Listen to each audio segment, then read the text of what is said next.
to another episode of the Outer Rim Rambling with myself, the outlaw Adam Neeson, joined as always by my co-pilot, Danny Brown, the Jedi Master. How's you doing? Hello there. Hello, Adam. What's the crack? I'm all good, mate. You know, it's autumnal season, mate.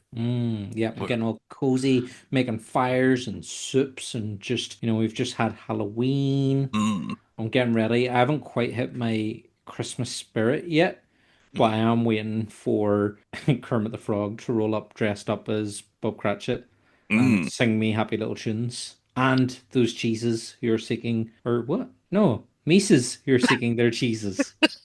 Give me those cheesy pieces. Cheesy Mises.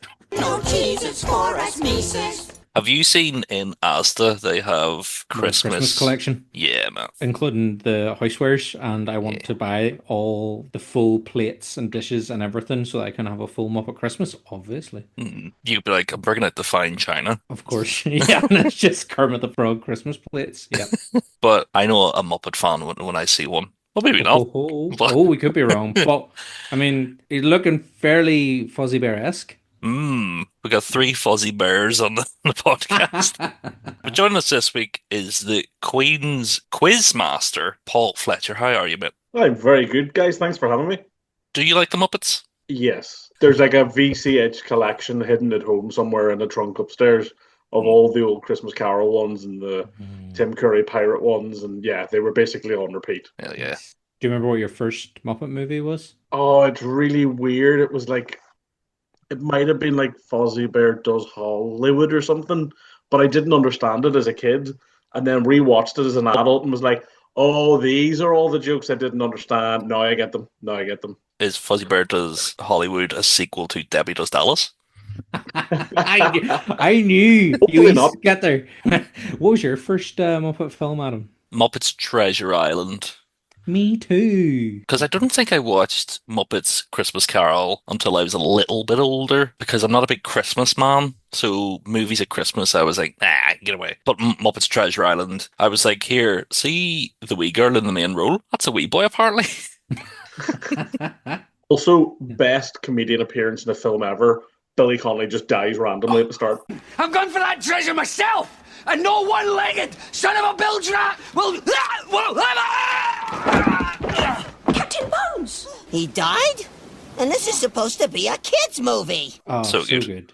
So good. Muppet Treasure Island was one of our first, I remember. In fact, much like yourself, Paul, I think the VHS is probably still kicking up on my mum's attic somewhere. So, yeah, love it. Love it so much. But yeah, Paul, you're a quiz master.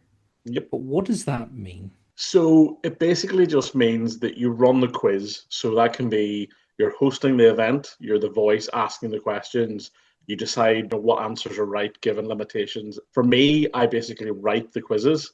So I started out because I was part of the Queen's Archery Society. We were doing obviously some fundraising and thought, oh, sure, we'll have a wee archery quiz. So I wrote like a very generic quiz, had some archery questions and picture rounds, but it was actually so well attended and it raised so much money. They were like, do you know, we could probably do another one or two. So to have a sort of a bigger market, we actually did at the time, Game of Thrones was massive. So we did a Game of Thrones pub quiz, invited all the other clubs and societies. And I think in one night we raised like something like £750. So the society was like, this is amazing. Do you know how many bows and arrows we can buy with this? I'm like, yes, yes, I do. Because at the time I was the quartermaster, I was like, I know exactly how many bows and arrows this is going to buy us, and I'm going to go buy them now. And then basically, when we did the Game of Thrones ones, it was so popular. I think at the time as well, Rogue One had obviously been talked about, was in production. And because it was in production, they were like, oh, yeah, we should probably really do a Star Wars quiz because, like, all of the executive committee are massive Star Wars fans. They're like, make it so. Yeah, we did like a Star Wars quiz at Queens. And I don't know if anybody remembers the old Students' Union at Queens, but they had like two bars underneath in the basement along with the Mandela Hall. So there was like the Bunity bar, which had lots of alcoves, and there was a very long bar called Bar Sub. And we completely packed out the Bar Sub bar with that Star Wars pub quiz. Like, I think it was like 300 people or something just crammed into a room, just chomping at the bit to answer Star Wars questions. And then, like, we just started doing them bit by bit after that, and then kind of got a bit more formalized. And then we started doing, like, whole different themes of quizzes between Disney, Lord of the Rings, Star Trek, Simpsons. Like, for QCon, like the big anime gaming convention, we've actually run the big nerdy pub quiz, which is sort of like a mixture of all the elements of the convention between anime, board games, nerdy sci-fi topics and stuff, and just having sort of a more generalized rounded quiz. And then obviously we've done quizzes for charities and stuff before where law firms and stuff run like social nights and they're like, yeah, can you just like pop down and do a quick 5 round quiz to raise money for charity? We're like, 100%. What do you want to pay? Pay us nothing. We're doing it free of charge. Charity, move on. Yeah, very good. And have you always been a quizzical kind of guy, or was it just through being asked to do the fundraiser for the archery club that got you into it, or had you been sort of a regular pub quiz goer? I wouldn't say that I was like regularly going to pub quizzes or was like fanatical about it. I'd obviously been to a few with friends at university, was terrible in the music rounds, just don't know artists, not up to modern trends. But obviously, like in school and stuff, was quite smart, liked getting high grades. So, you developed like this penchant for like really cool knowledge or facts. Like QI was a big thing when I grew up, where like I love that sort of this is information I'm not taught. It's hard to find, but it's either really funny or really interesting. And like in fandoms, that's the same too, where you meet friends who like similar interests, and then you both find out, oh, we both know what your fellow was called previously before it got released, or Kiari Mundi actually had 4 wives. Who knew? So it's all those sort of things where like all that sort of like niche knowledge sort of like separated you and your friends and who you knew. Like, do you actually know this? Or are you a real fan or not? And then it was just a case of I'd worked in the student union while I was studying at university. So I knew the quiz masters there who did the regular like Monday, Tuesday quizzes, and they were very helpful. A friend of ours, Emma Rule, who sadly has passed away since, was very helpful when I had a lot of questions about, what's your layout like? How do you space out your questions? How do you make it hard? How do you stop people cheating? She was very forthcoming with that information, God rest her. She basically was a fountain of information of like, this is how I do it. You can do it 20 different ways. That's just how I like to do it for these reasons. And then basically from, probably 2014 onward, we've just basically been flat out on a regular cycle of quizzes. So I started then, and then we just basically continued to get bigger and bigger and bigger. So we had our themed quizzes, we had like special events, and then like we started to do more social events like Hot Ones nights, or we actually do like a big Lego night now, which is incredibly popular. So it was fortuitous that I was listening to the Lego segments of the last podcast. Class. Very good, very good. And how do you stop people cheating? Well, I don't go in for mobile phone integrated technologies, so you'll find a lot of modern day places do speed quizzing, where you have a mobile phone and you like pick an answer, or you pick like the first letter of the answer. But it didn't really gel well with my dyslexic brain that like, well, you could pick the wrong letter and you still get the right answer. Or they base it on like speed. So the quickest person to get the answer gets a bit more points, which didn't really suit well in my head. We're like, well, you can't get more points for knowing it quicker. That's silly. It doesn't make sense to me personally. So we specifically don't use integrated technology. It's just pen and paper, old fashioned, but again, we were asked for QCon years ago, could you have it on phones and like an integrated like Google Sheet or something? Well, 100%, absolutely, we're happy to do that. And they turned around and said, but we want a paper backup. You have to have a paper backup. And I went, if you're going to demand we have a paper backup, we're just going to use paper. We're not going to do two things and make it more convoluted and complicated. Plus, there's something nice we've actually started doing for our pub quizzes is we noticed that for the Marvel pub quizzes specifically, you got a lot of people who doodled on the back of their answer sheets, like, comic strips or like Wolverine or Deadpool, like funny wee comics. And we've actually leaned fully heavy into this. So now every quiz, we have a pub quiz art competition. So on the back of your answer sheets, you can doodle your heart out. And then we just pick a massive selection of them and we pick the best winners. And I mean like proper comics written on the back of an answer booklet, or really hyper detailed Deadpools. One of the best ones I seen was for our Lord of the Rings pub quiz. They had a whole Barad-dûr tower in like black, blue, red, yellow inked pens, and the entire thing was colored in with such detail. I was like, well, they've won. I don't need to see any more. They've won this one. So we just use pen and paper. People walk around as well, just make sure people aren't on IMDb or Shazamming for music rounds. Most people who come to our quizzes are there for fun more than, well, we have to win, we have to cheat, we have to cheat to win. You're like, no, it's just a bit of fun, guys. If you don't know the answer, you don't know the answer. Move on. We kind of do warn people that while people are walking around keeping an eye, if anybody's caught cheating on their phone, they just lose all their points. Like we because all of our sheets are numbered, we just take a little number and just put a big red line to their name. So it's like, is it worth cheating, guys? Because we're just going to take your team off the roster, and you're not going to win anything anyway. Mm. Yeah, So yeah, again, we'll give them a bye ball for the first round, and then it's if you're caught cheating, you're out. Plain and simple. fair, fair.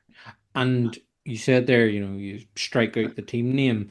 I assume you encourage team names, and what's been the best team name you've heard so far? The one that springs to mind because of the podcast is a dinghy for Keno. I had quite a giggle at that one. There's been some really good ones over the years. Some I can't quite remember.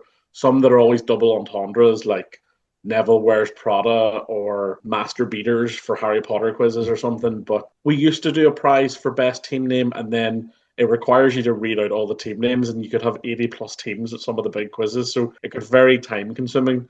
So now we tend to get people to like do a social media post with their team showing their team name, and like we pick the best winner out of that for their social media photo. But Yeah. yeah, a dinghy for Keno. What were the other ones? Looking for love in all the wrong places. Yeah, classic. What was the other one last year? I can't remember now. There's a small mountain. We try to post up the team names after each quiz as well, but then we started to notice when we did that, people then just started copying the same team names. So Yeah. I think not this year, but last 2 or 3 years, we had a Harry Potter quiz that had 9 Neville Wears Prada, and we were like, oh no. Yeah, this is a curse now. Yeah. It's a curse, yeah. Yeah. We obviously we number the teams as well so we can distinguish them, and we always cross reference like the handwriting to the team name to make sure that the right team gets a win. But Yeah. usually it's not that team that's a problem, or the one. It's usually like a group of 3 that have a super innocuous name because they're hardcore nerds. With you doing it for so long, Paul, do you feel like from 2014 to now, can you feel a difference in the crowds that come to the quizzes? Yeah, there's been like some like what's the word like institutional teams that have come for years now. So there are some teams I know them to see, and I'm like, are you going for year 4 in a row here, boys? What's the story? There's a team that's been winning our Lord of the Rings pub quiz, and it's their 3rd year in a row now. And I said, guys, you get to 4, and then I'm going to politely ask you to stop coming, or It's at very least nice of you to get 4.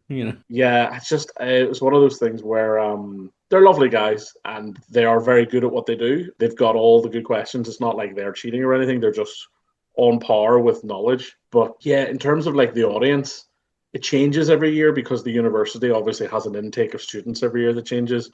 You get a few teams that come for a couple of years and then they're young professionals now. They're out in the world. They don't come back. Hilariously, a lot of the Harry Potter teams are made up from people who are no longer students anymore. They just love Harry Potter and keep coming back. Again, the prize is really good. It's like tickets to Warner Brothers Studios London. So it's a really quick, it's like, well, we could buy it ourselves or we could just go win this pub quiz. I'd say that they're a lot more studious nowadays in terms of like, they do know a lot of like tiny detail that because again, streaming has really changed things in terms of how audiences watch the films. So obviously years ago when we were kids, you watched it in the cinema maybe once or twice. Then you had to wait for a VHS tape or a DVD. Then you watched it a couple of times, VHS, DVD at home at your leisure. But now because of streaming and you're having your phones, you could literally just have your comfort show as the Star Wars films or the Mandalorian or Andor, top tier, and just sit in your downtime being like, well, I need to eat some food. I'm going to watch Andor again while I eat food. But because they're continuously doing it, they see all of the small detail that you're trying to fish out for questions. Or we usually do a what is the next line round where they see a short clip and it stops. And then they have to tell us what the next line is. And usually, depending on how people learn, if they're an auditory learner and they're religiously watching the show like that, they'll hear the next line in their head before it's even said. Similar to the way you used to listen to albums, you knew the next song in your head. You could hear it, the music play before it started. Yeah. They almost know, I know exactly what the next line is because they've just watched the media on repeat. You mentioned there with your Harry Potter quiz prizes, you've had tickets for the Warner Brothers Harry Potter tour. Your prizes are very cool. I've seen your stuff for the Star Wars Day. You had Yoda's lightsaber and Lego bits and just all sorts of really cool Star Wars stuff. And I seen, was it recently you posted, you got one of the anniversary Mace Windu Phantom Menace figures for the upcoming quiz. So Yep. how do you go about, there's quite, from what I've seen, you're giving out good goodies as your quiz prizes. So how is that? Is that self-funded, or you mentioned before sometimes you do events where maybe a firm Mhm. has got involved. So how do you go about getting the So prizes?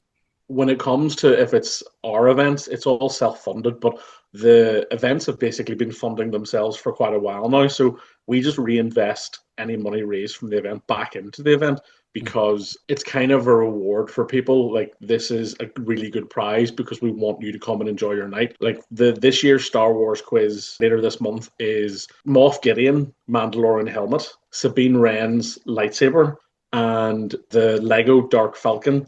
So they're like our three main raffle prizes that are up for grabs. And Mhm. again, we kind of bought the lightsaber and thought that's grand. Then we're like, we'll get a helmet. And then recently, because of the success of our Lego events, I was like, well, look, this event has made plenty. Fire Dark Falcon in there. Yeah, absolutely. So again, we give as much as we can back into the prizes. So yeah, for the Star Wars one, again, it's really good for that type of fandom because it has integrated materials that people want for home. Like people want to put a lightsaber up on a wall.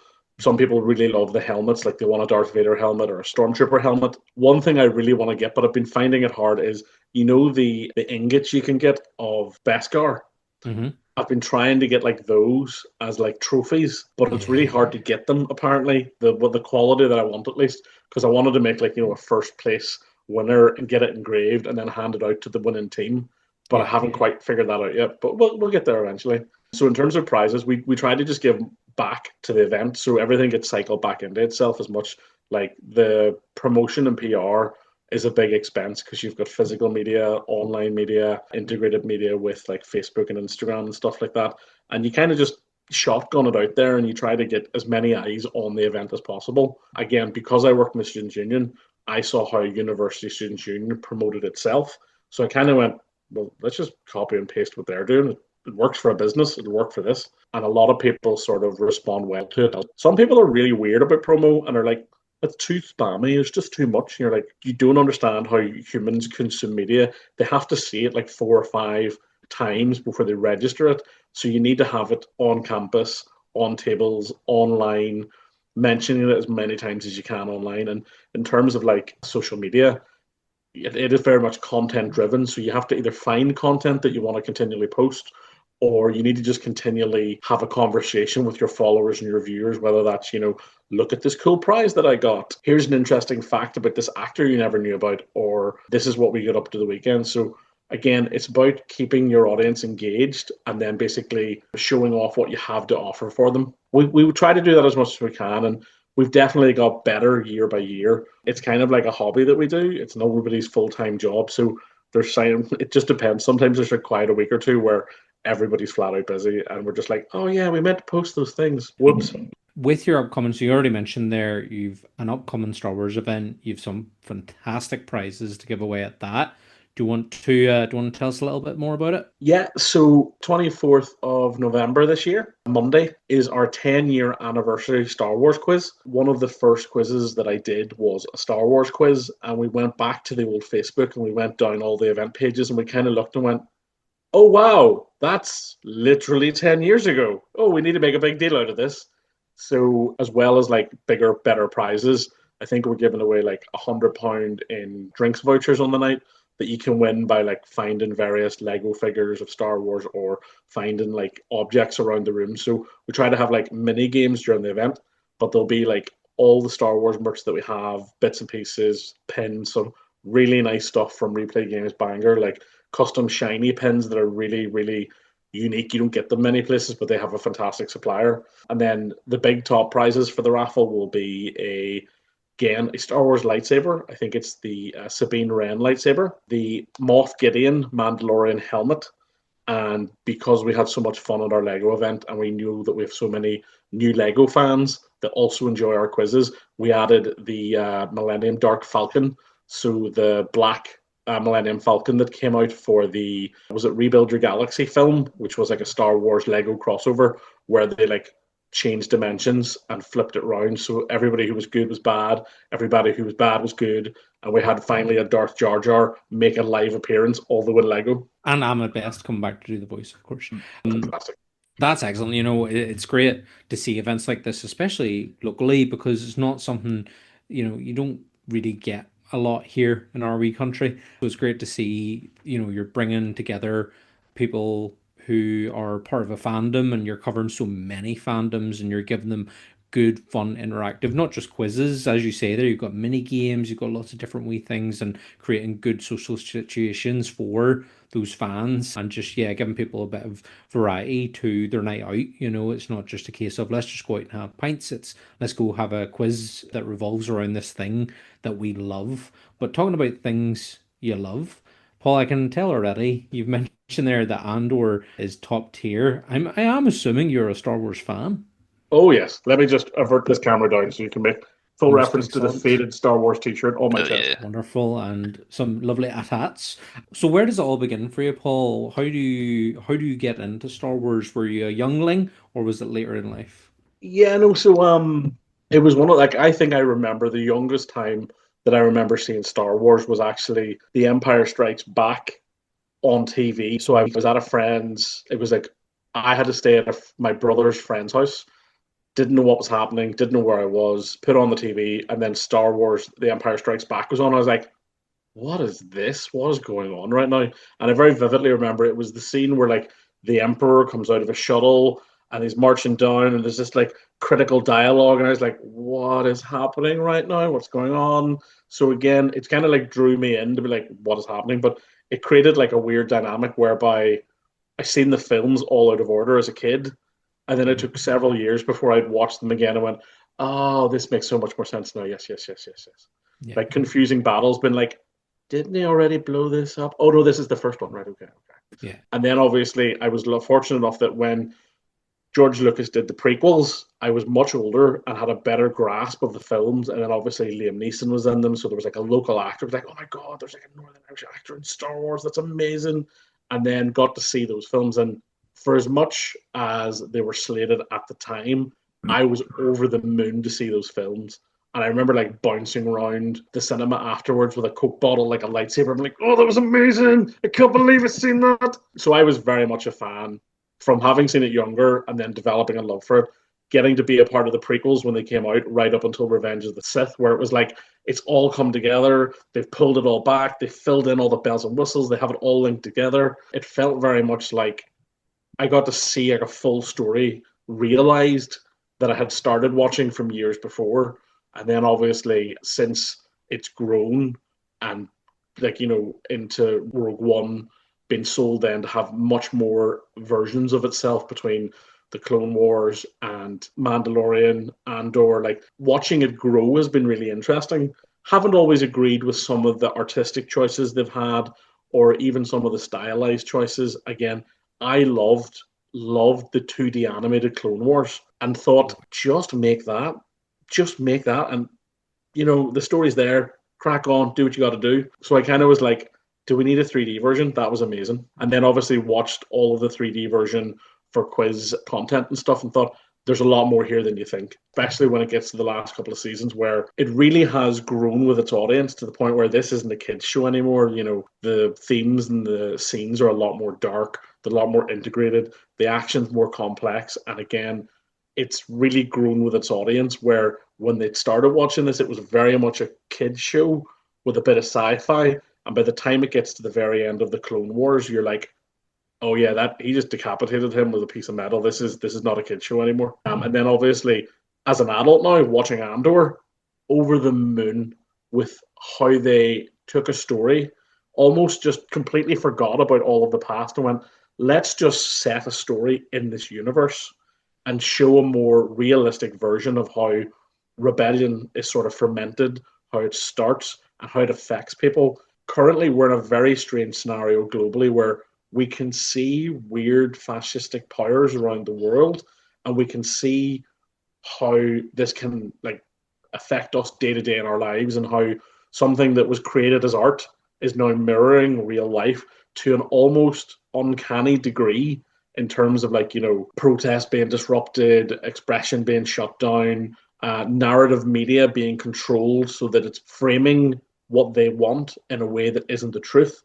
I mean, that speech with Mon Mothma, where like it's almost insane to think that this was filmed nearly over a year and a half ago, and it's obviously aired now, but it's aired at almost the perfect time for where we've landed globally, that it has so much more of a poignant point watching it as an adult. Yeah, I feel like Disney were kind of after it aired, be like, oh,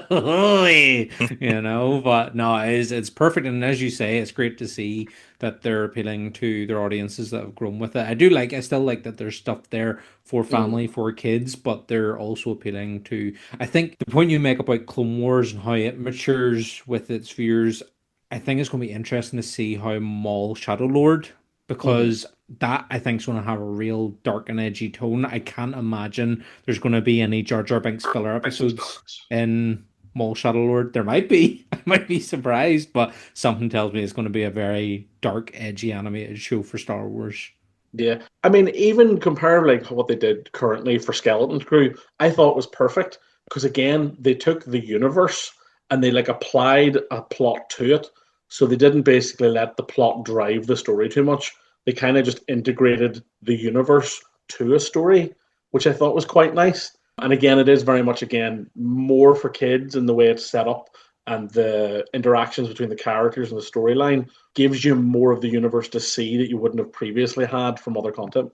Yeah, I think I just love, as you say, we're getting Treasure Island, Treasure Planet with a bit of Goonies, very Amblin feeling, what's not to love about it, but set within the Star Wars universe. And give me more Star Wars pirates. That's all I really want. I want to see more of that, like, pirate outpost that they show us. So, of all the kind of Star Warsy things that have come and gone, you had a mishmash of it in your youth, and then you got to grow up with the prequels and the sequels, and you've been watching the shows for your quizzes. What's been the content that's really spoken to you? You mentioned there, obviously, Andor's really speaking to you as you witness the world around us Mm. implode. But what's been some of the favorites? It's Andor for me, but it's those personal moments when it's storytelling, where it's characters together and how they interact. So specifically, Andor with his parents and with his mother, their interactions together just before he leaves are phenomenal. And then that really poignant scene where Marva has passed away and Brasso is telling him her last words, but we can almost feel her saying it because we've seen the relationship and we know that she would have exactly said these things to him. And it was really poignant at the time because again, obviously we've all dealt with loss to some degree in our life, whether it's friends, family, parents. So it's almost seeing how those characters deal with those situations or basically relating to them in those situations where previously lightsabers running up and down corridors, blasting lasers away. It's great action and it's great, visual media. But there was something so much more deeper about the connections that the characters have with each other and how we've started to relate more with them. Maybe because obviously, it's more family based and then obviously you can relate more to it. For me, it's about like, the connections between the different characters. So obviously you have Obi-Wan and Anakin and their like brotherly relationship and their betrayal. Obviously you might have had friends that you've fallen out with. So you can understand that feeling of being betrayed or, I never thought this could have happened to me. So it's relating more to your life experiences to those characters. For me, it was how emotionally attached I became to the show, really improved the quality of it, just showed how well it was being directed, written, and just how fabulous the story was being told. That you could both love and hate a character for a multitude of different reasons. Like you could understand how hardworking they were and how they felt they were right and how they were doing a good job, but then immediately be blindsided by the depths that they were willing to go to achieve their goals without realizing the larger picture, or equally just seeing like sudden acts of kindness. We were like, well, I didn't expect that. So for me, it's more about like that intimate drama between characters that I really started to enjoy. And even rewatching the likes of the prequels, you can see a lot of that in characters where when you're younger, you kind of miss it. And then when you're older, you start to see it more. You're like, oh, yeah, now I understand why that's more of a poignant moment than when you were younger. It's Yeah. funny you say that because whenever me and Danny were growing up, we were in a mod moped gang, and we really relate to the guys from Book of Boba Fett.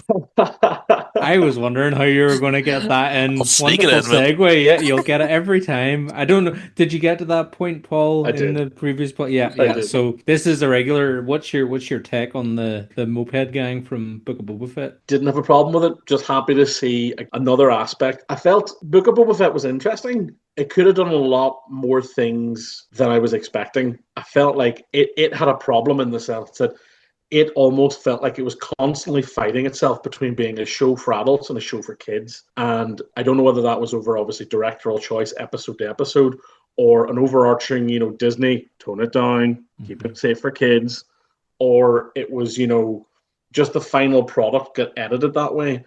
But I felt like the only real problem I have with the Book of Boba Fett is that I kind of expected more badass moments from Boba Fett, or at least a bit more ruthlessness from him Mhm. at that stage in his life, where he's obviously been the hunter, survived the Sarlacc pit, and he's rebuilding himself now. So I felt like at times he was too happy-go-lucky, or at least portrayed that way. And again, I would have liked him just to be a little bit darker or a little bit more ruthless. And I felt like the show struggled with fighting to be like, oh, keep it happy, keep it light. Oh, Mos Eisley's lovely, it's cool. Look at the Mhm. Jawas, aren't they fun? Yeah, yeah. From watching like for doing the quizzes and stuff and having to go through and watch so much content for this like the Star Wars quiz, has there been a character that you unexpectedly sort of fell in love with that's like not one of the main guys? Yeah, I love Bill Burr as the sharpshooter Mayfield because that moment in the Mandalorian where he's sitting having a conversation and they're talking about, a brutal genocide and how it's affected him and how he it's haunted him to this day. And the emotional moment in that scene is so high and there's such tension. And like as a kid, you don't understand those contexts of that. But when you're older, you're like, oh, this is a dangerous moment. He has he's hiding all this pain and anger, and this guy just can't see it. He's so embedded in the imperial machine, and he's so propaganda ho that he doesn't realize that every single word out of his mouth he's going to get shot for in the next few seconds. So like that kind of drama building and having sort of a bit of a redemption arc for Mayfield was kind of really cool to see from a character who's basically a gun for hire to then like basically becoming part of the Mandalorians sort of the rescue for Grogu. With mentioned there, you've grown to love Mayfield through what having to watch the shows and that. But how do you get quiz content from your Star Wars content? What is it that you're sort of looking for, or what are those kind of wee moments, niche things that you think that would make a good quiz question? That's kind of difficult. So it kind of depends on what you're doing for your quiz. So obviously you can do like picture rounds where you can have like actors and what do you call the actor who played this character. We did like droids the last time. So we literally picked all the different droids. We're like, name this droid. Because sometimes you wouldn't know the name of the droid. We're like, he's in the show, but I can't remember the name. So that's always good where you're trying to catch something where people have seen it all the time. But then maybe I thought, oh, I actually didn't learn the name of that character, Sugar. If you're watching sort of all of it generally, you sort of go for the standard things like, oh, what do you call this planet? How many lightsabers do they have? What color is the lightsaber?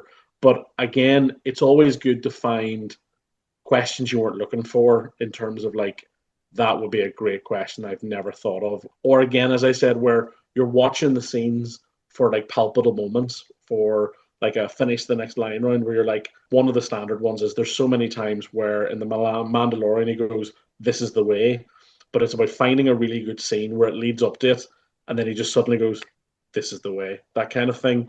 So you're sometimes watching for dialogue that can be wrapped around a question for a video round, or like a specialist feature, or for example, in The Last Jedi, like knowing that Mark Hamill voiced an alien in a casino could be a really good trivia question because it's not something you would have obviously thought about, but he does a lot of voiceover work and he's obviously had an entire career after Star Wars as a voice actor.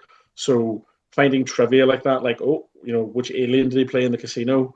Or again, finding out, for example, that certain actors actually were stormtroopers, but you would never know because they're always in helmets or what scenes. I think it's the Daniel interrogation scene Craig. with Ray. It's Daniel Craig Hmm. is the stormtrooper, and you can hear it in the voice very clearly when you sort of listen after fact. You're like, oh yeah, that is James Bond. Yeah, I can hear it now. But you would never maybe have realized that at the time, or I think one of the royal princes and stuff was in it, or Hmm. other actors. Basically, I think there's the scene where there's two stormtroopers on bikes and they're playing with Grogu. One Yeah. of their famous comedians, but I can't remember their name at the Yeah. time. It's even the fact, you've got Kevin Smith as one of the Stormtrooper voices in The Force Yep, Awakens, Bill Hader's in there somewhere, Simon Pegg as yep, Unkar Plutt. yep. There's so many to pick from, just random cameo actors across the sequel trilogy. You should do for your next one, but we maybe tell you after in case people listen to this and be like, oh, I know, but maybe actually could you answer it right now? I'll see if I Who can do it. who was originally to play Bail Organa before Jimmy Schmitz? Well, see, this is difficult because there was an actor who played Bail Organa before him. He was in the Phantom Menace. He's an English actor. Was it Dennis? Oh, Dennis? Oh, oh, ho, ho. hold on. English, you say? His eyes Is aren't he that far English? apart. I didn't come up the lagging in a bubble. Oh, yes, he's the police inspector in Blue Lights, isn't he? Yeah, What's that yeah. actor's Adrian name? Dunbar. Adrian Dunbar was going to Dunbar. be Yes, Princess yes, yes, yes, Leia's yes. foster daddy. Yeah, Yes, yeah. so in like a Senate episode of episode one, Phantom Menace, he appears in the background, hardly ever credited, never mentioned, and then obviously becomes more of a feature character in the second film. Yeah. So yeah, Yeah. I knew that one. Sadly, didn't remember the name. I'm terrible with names. Again, this I, is the problem with being dyslexic and a quiz master. You're constantly spell checking and double checking actors' names. I'm assuming you have your answer sheet though, so you can be like, let me just refer to my little answer sheet. Yeah, I mean, well, I use a PowerPoint now, so again, I'll have it integrated in a slide note somewhere so I can see on a screen, and then we have like the answers later on. So we always try to give people the answers as well. Some Mhm. quiz masters don't tell you the answer, which I think is really stupid because then I can just say whatever the answer is my answer. I don't care. So we'll always try to have the answers up again so the questions play through and like a small graphic or a pickle pop up as well as the answer to be like, this actually happened, or it was this actor, or like, you get some really good behind the scenes photos when you're Mhm. asking a question. You get to show like behind the scenes photo from film production from years ago that helps answer or explain why the question was the certain answer. But yeah, I mean, that might make an appearance. We'll see. I haven't We can send technically you some written pictures. We can send haven't you some. technically written this year's Star Wars pub quiz yet.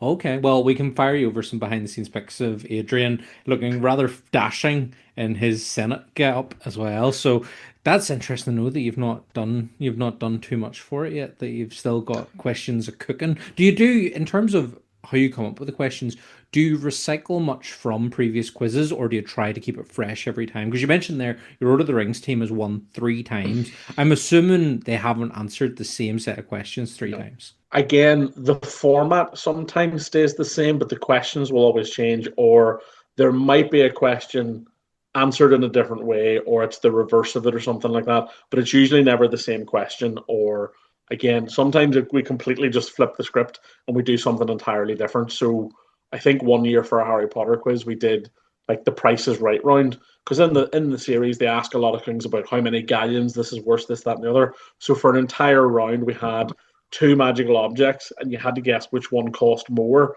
or if they cost the same price as an Mhm. added element. So it was either one A, B, or C. So it was either this was more expensive, that was more expensive, or C, they were actually both the same cost. People hated it, but it was great quiz content because it Mhm. got people talking like, oh, well, I know that cost this much, but how much did that cost? And could it really be 3 times the cost of that? I don't think so. So in terms of like finding ways to mix it up, we try to change it as much as possible. Again, it's one of those things for Star Wars, which is the longest running quiz. There's like I have an answer, or sorry, not an answer, a master file of questions that are color coded from like green, yellow, and red to black, with the black being this is an FU round. It'll be super nerds can answer these questions, or they might not ever. I think one of the ones was back before they had made more films, how many Willem sounds are in the entire franchise. And I think at the time it was like 12 or 9. I can't remember because obviously it has now changed with the introduction of the extra films, TV series. But for like the first 6 films, or the 3 original and the prequels, there was something like 9 or 12 Willem screams, which is obviously a very classical cinema noise by sound engineers, and it's used very heavily in Star Wars. So you always watch for what character says, I have a bad feeling about this, who hears a Willem's scream somewhere in the background. We kind of counted those up, cross references, double checked it, and we put it into a black question line somewhere in a master file sheet. I actually really get a lot of enjoyment out of finding questions that I never thought about. Been like, oh yeah, I never actually knew that. That's great. Put it down, put it on the file. So you'll find, like, if you follow me around long enough, you'll find that I'll just constantly be like, ooh, that's really good. And then I'm start typing, like, what are you doing? Like, shh, don't ask questions. You're not allowed to know. Just frantically stating questions all year round. Making my notes. Don't mind me, just making my notes. 100%. So we know you're a Star Wars fan, but you're catering to many fandoms. Is there a particular fandom that is your favorite? Is it Star Wars? Don't worry, you don't have to say it's Star Wars just because you're on a Star Wars podcast, but Yeah. what's your fave? No, it is Star Wars. There's a It is reason Star that Wars. it's a 10-year anniversary. It's my favorite because it's the one I get.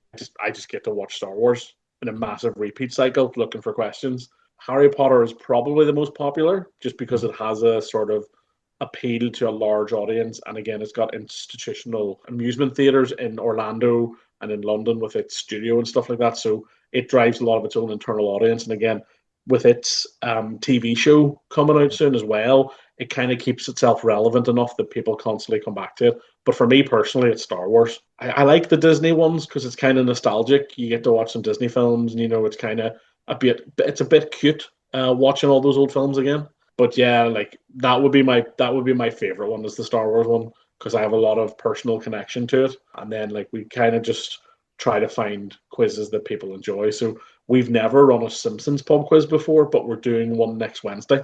Yeah. Because we were like, yeah, let's do it. People keep asking. Let's go for it. Yeah, and I imagine, do you, with your tickets and stuff, you're near sold out on it, aren't you, as well? Did I see on your For which Instagram? one, the Simpsons The or Star Wars? Simpsons, the Simpsons one. But halfway so far. But About again, halfway. you usually find if you get any tickets in advance, it's great.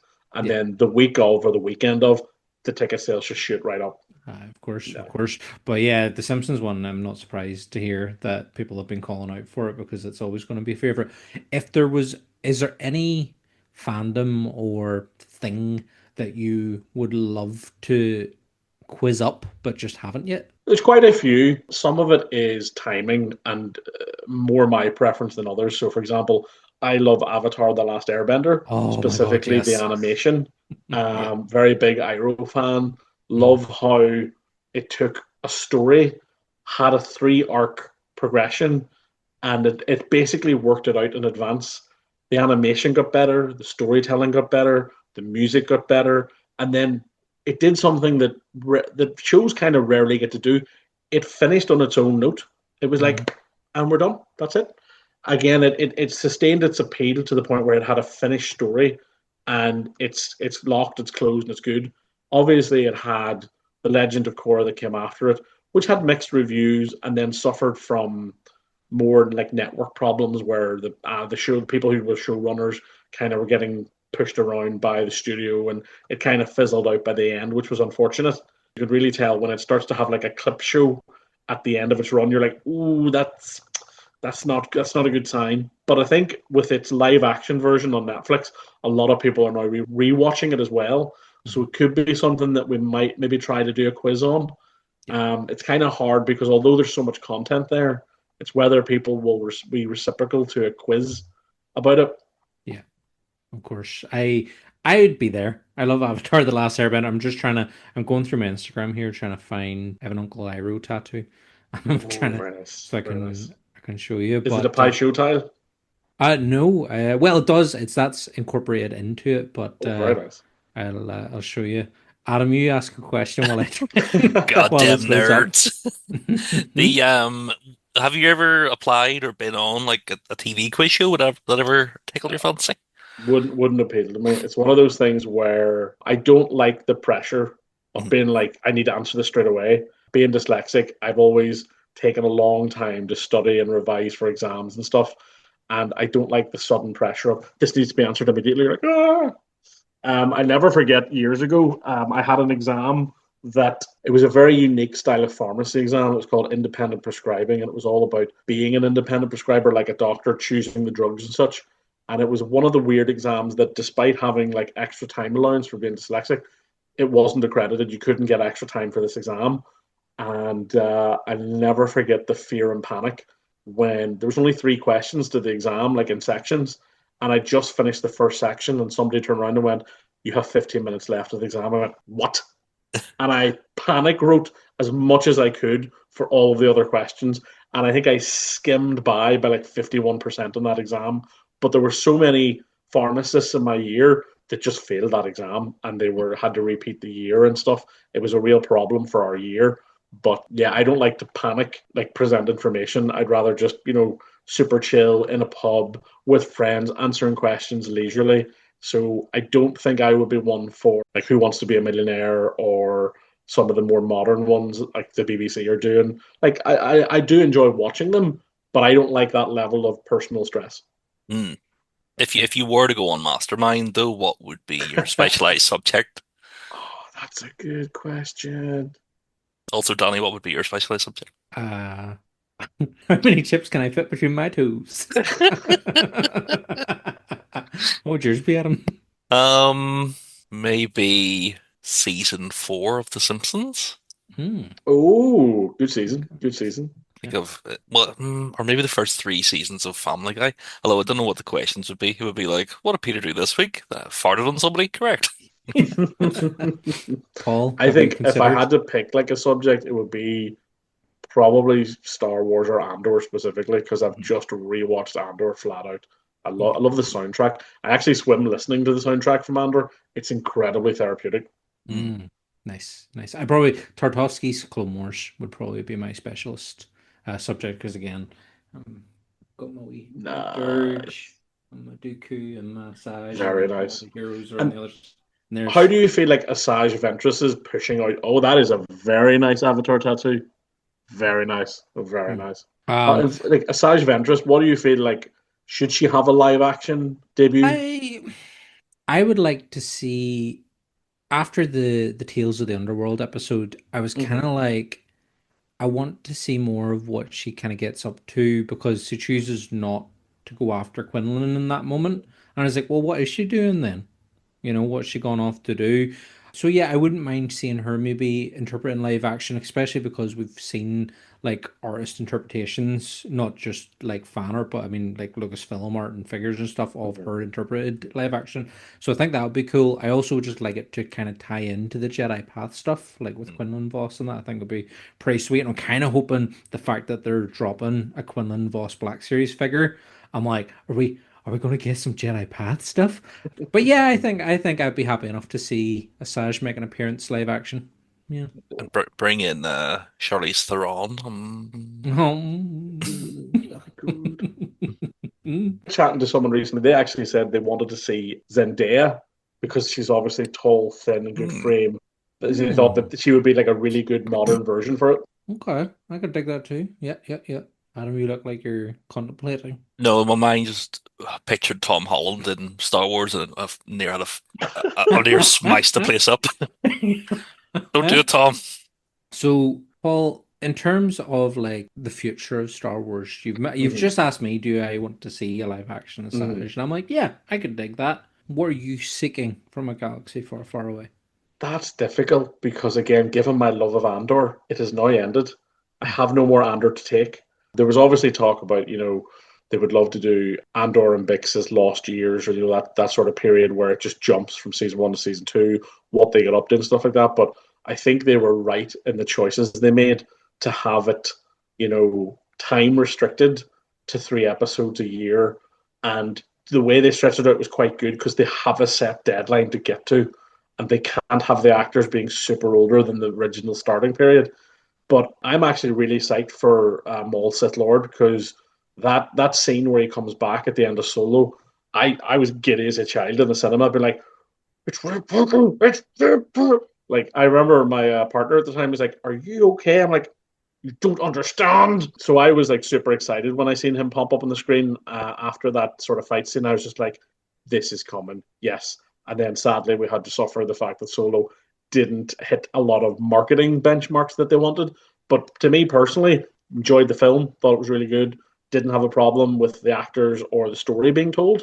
Just again, a lot of people just had an opinion about it, and I was like, you need to learn to just love cinema again. You need to go in, watch a story, and enjoy it for the merits of it. I think people wanted it to be much more than it was, which was kind of unfortunate. So happy to see more Maul. Everybody loves Maul.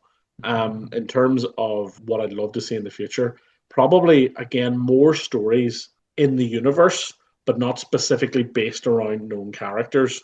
Again, I think Star Wars has done really well when it's invested in stories not based on like original characters or historical franchises. And again, obviously, Acolyte wasn't my favorite one, but it had a lot of cool lore and interesting aspects that it was still enjoyable to watch, to see different interpretations of the Force, different ways that people use Force abilities, different lore regarding like Wookiees going savage and how like they're actually ostracized for that. It's kind of seen as what is it? Is it bad claw? They call the condition when a Wookiee scars somebody and it's seen as like a social faux pas. I thought that was really cool, and then was immediately saddened to find out that the Wookiee gets killed straight away. You're like, why? Why?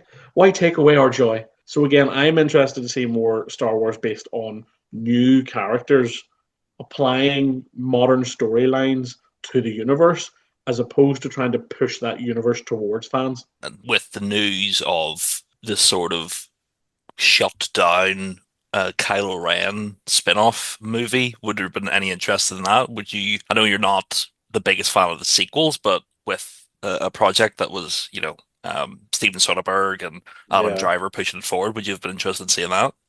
Again, I think everything has potential to be really good if it adds more context and more explanation of characters and gives them more depth. The problem I have is that the reasons they seem to want to cancel it didn't make sense historically. Like, well, we just don't see how. You're like, Palpatine came back like that. It seemed like they were making excuses to cancel that. And again, we'll never know what happens in a boardroom at Disney or Lucasfilm to know exactly what the issues were, whether it was just, financial, structural, writing, or a conflict of interest, and they're just quietly not mentioning it or something like that. I think it had potential. Giving any chance to give a character more depth or more screen time or more explanation for their character or their actions has the potential to be better. And I think with Kylo Ren, for whatever people want to say about the sequels, if whether they love it or hate it, I think Adam Driver's portrayal of Kylo Ren has always stood out as the more popular in the series. So I don't think there would have been, you see a lot of the fandom uniting over Twitter, X, Instagram, and stuff. Sort of feel like this can win the fandom back again if we're able to Sonic it and sort of bring it back into fruition. I don't think it'll happen. I sort of hope it'll Yeah, happen, but at it's least, kind of a double-edged sword because you yeah. can have the likes of a Sonic where you can have your fan base being like, no, no, no, no, no, fix it. We want it fixed. Mhm. But then obviously you can have your fan base basically torpedoing stuff that they don't like as well. I mean, like, I remember when the prequels came out, people hated them. Mhm. People gave them such dog's abuse. And then, like, recently I went to see was it the 25th anniversary of Revenge of the Sith? And it was just really nice to see people just really enjoy a film that they hadn't seen in such a long time. Yeah, these are the fans. These are people like 25 years in, we're still here. I Mhm. mean, 10 years in, I'm still doing a Star Wars quiz. Yeah. And me and Danny went to the 40X screen and we're just clapping our feet the whole time. We had the best time. Yeah, we were having an absolute ball. Do you think the Disney execs didn't greenlight the hunt for Ben Solo because they were fed up of getting Ben Swallow memes? They're just like, we can't cope. There's too many Ben Swallows. I mean, the meme game is really it's a marketing ploy onto itself. Hmm. When we used to do promo for QCon, like so much of it was meme based, and they're like, "Oh, we don't understand it." Like, it doesn't matter. Our audience does. Get out Yeah, of the way. Get on board. Mhm. exactly. You boomer. Yeah. If pictures worked for the Egyptians, it can work for modern day noobs. Yeah, exactly. Yeah, I would like to see. I think it would be good to see Adam Driver back. And as you say, Palpatine was able to come back. Ahsoka came back for the World Between Worlds. Like, there's nothing stopping them. There's plenty of source material to pull from, whether it be Legends or canon. So yeah, I'd be glad to see that story extended. I'm still excited to see what they do post sequel trilogy with Rey, and we've got the book coming out. The Finn book is coming. It's not released yet. It's out in the States. There's no UK release date for it, but Danny here, don't be saying, right? But I might have it delivered to a certain place in England and might be picking it up next week. Say what? Oh shit, son! Yep. Nice, nice. Well, I didn't tell you that, but No. Paul, tell us one more time about your Star Wars quiz. Where can people find out about it? Okay. And just give us the full rundown again, just for anyone that didn't hear it around the first time. Yeah, so basically, we run events in the Mandela Hall. It's part of the Queen's Student Union. It's a lovely big hall full of a big, massive projector screen, lots of tables, a bar built into it. We have blue milk cocktails. So if you want a Oh, Bantam milk cocktail, you can come and grab one at our 10-year anniversary Star Wars pub quiz. It's on Monday, the 24th of November. We will have a host of prizes to give away, including £100 worth of drink vouchers to be won on the night randomly through some fun Lego mini games, or we've got some Lego tokens that you can win either a drink for yourself or you can win a drink for your table by flipping a coin. Our big prizes for our raffle are a Sabine Wren lightsaber, a Moff Gideon Mandalorian helmet, and a Lego Dark Falcon. So if you're interested in some Star Wars goodies or some wall hangable items, you can come and spend as much money as you want in a raffle, and you're going to be in it for a very good chance of walking home with a lightsaber or a helmet. And yeah, it's basically just a fun night of Star Wars trivia. I would encourage anybody who just enjoys Star Wars, who likes sort of answering questions about their favorite fandoms and medias, to come along and just have fun. So again, you can come as a team, you can come and make new friends. We try to have it very sociable. So again, there's never enough tables, and we don't book tables. So you just come, you find a seat. If you have a team, join. If you want to join a team, you can just politely ask to join a team. So you can make new friends. You might make new enemies. You never know. We have Bantam milk cocktails up for grabs. It'll run from doors are at 7, runs from 8 o'clock through to sort of half 10, 11.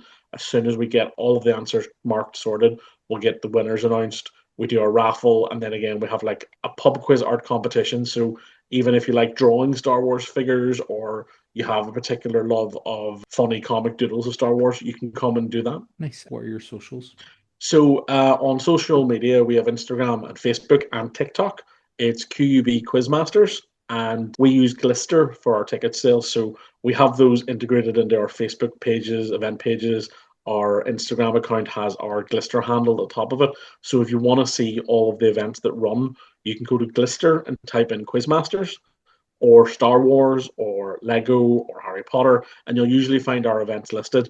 So currently we have the Simpsons pub quiz next week, a Doctor Who pub quiz working with another quizmaster, Naya, who really enjoyed Doctor Who and wanted to make a quiz, and we said, we can help you do that. Yeah, we'll do the admin. You do the quiz. We'll help you with any sort of content issues you have, and you can just run the quiz. We'll just help. There's the Star Wars pub quiz at the end of the month. Then we're doing a Pharmacy Sock Society quiz in November.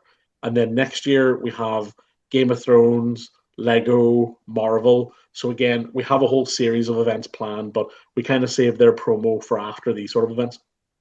Nice. Very good. Very good. lovely. And Danny, our plugs, usual, out of room rambling, Instagram, Twitter, YouTube, Yeah.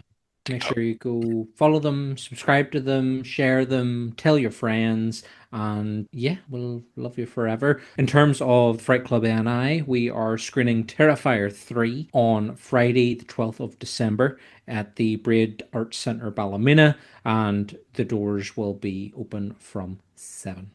And every ticket comes with a guaranteed kiss from Danny. Right in your forehead. It's what you'll need after watching it, to be fair. So. But thanks very much for joining us, Paul. Very glad to be here, gents. Thank you for having me. Danny, Oh, thanks for being a gorgeous co-host. oh, but of course. And for everybody else, and for the Andor fans in the room, we have friends everywhere. Bye-bye! Bye-bye. Bye.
I got a little robot. He's a robot, but he's also a man. He helps Lando on his little adventures in space. Lando tries to run Cloud City, but he can't do it by himself. He needs the help of a robot, but the robot can help himself to anything from the fridge because he's the man. He likes yogurt. He likes smaller corners.